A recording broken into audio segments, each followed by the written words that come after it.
नमस्कार। जय श्री राम। आपण मान जानिथिबे जनवरी 22 आम भारतवर्ष पई एक महान दिन। प्रत्येक सनातनी मानक पई एक पर्व सदृश अटे। काहेकि ना से दिन ब्राह्म लालांकर विग्रहर प्राण प्रतिष्ठा हेबो एवं भव्य आकार रे एही कार्यक्रम को अयोध्या रे पालन करा जिवो। सेतिपाई आमर प्रत्येक हिंदू सनातनी माननकु एही दिनटी को एक पर्व आकार रे पालन करिया पई आमर अयोध्या श्री रामंकर जो मंदिर ट्रस्ट बोर्ड रो प्रत्येक सदस्य अनुरोध करिसेंती। तेणु एही दिनटी को आमे किभଳି पालन करिबा।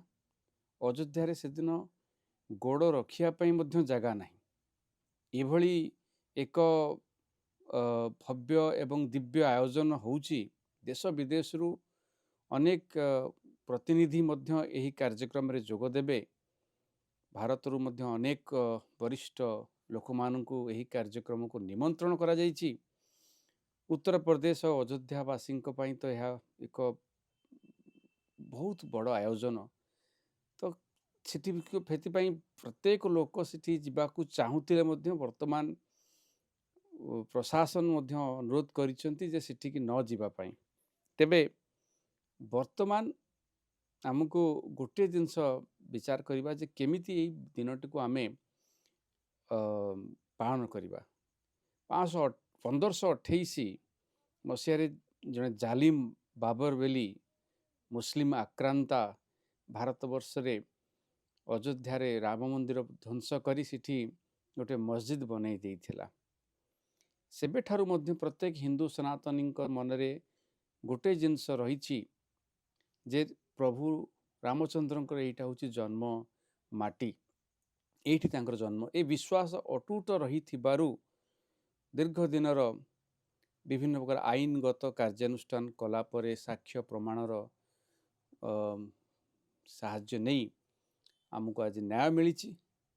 एवं सही थी पई कि आज आमे गर्वर सहित जो भली भाव रे गोटे टेंट घरे प्रभु रामलालांकर मूर्ति पूजा होउथिला, आज से दिन बीती जाइछि।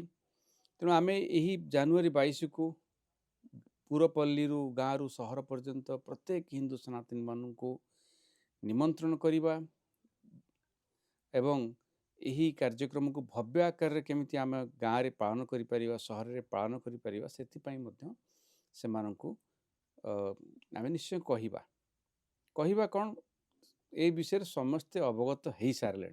आपण मन जानिथिबे अयोध्यार अक्षत आसी प्रत्येक भारतवर्ष प्रत्येक मंदिर को अक्षत दिया जाइछि एवं 2024 जनवरी 1 रु गाँ रे प्रत्येक घरे घरे से अक्षत बंटन करा जाउछि एवं निमंत्रण मध्य दिया जाउछि जे अयोध्या आसीबा पई।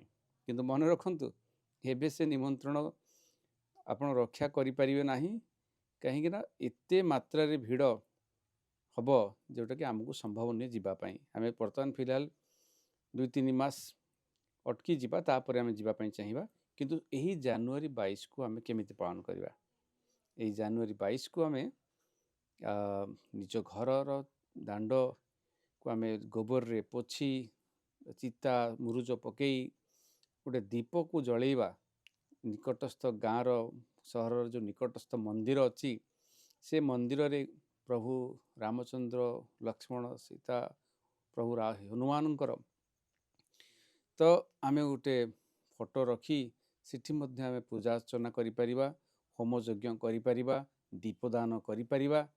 तेणु यही भली भाव रे आम ए दिन को एक उत्सव भली पालन करिबा। जेमति कि प्रत्येक वर्ष जनवरी 22 को आमको ये भली अनुभव हेउ जे एटा गोटे आम पई गोटे पर्व एवं ये पर्व को आम सारा भारत रे एकाकार हेई पालन करिबा गोटे दिन रे एवं मासर गोटे समय रे।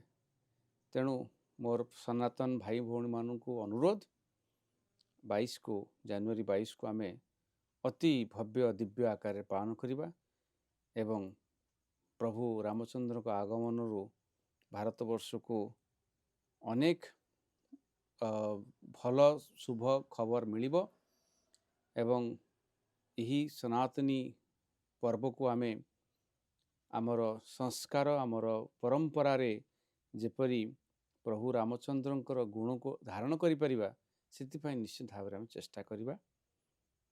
ତେଣୁ ମୁଁ ଏତିକି କହି ମୋର ବକ୍ତବ୍ୟ ଶେଷ କରୁଛି। ବହୁତ ବହୁତ ଧନ୍ୟବାଦ। ଜୟ ଶ୍ରୀରାମ।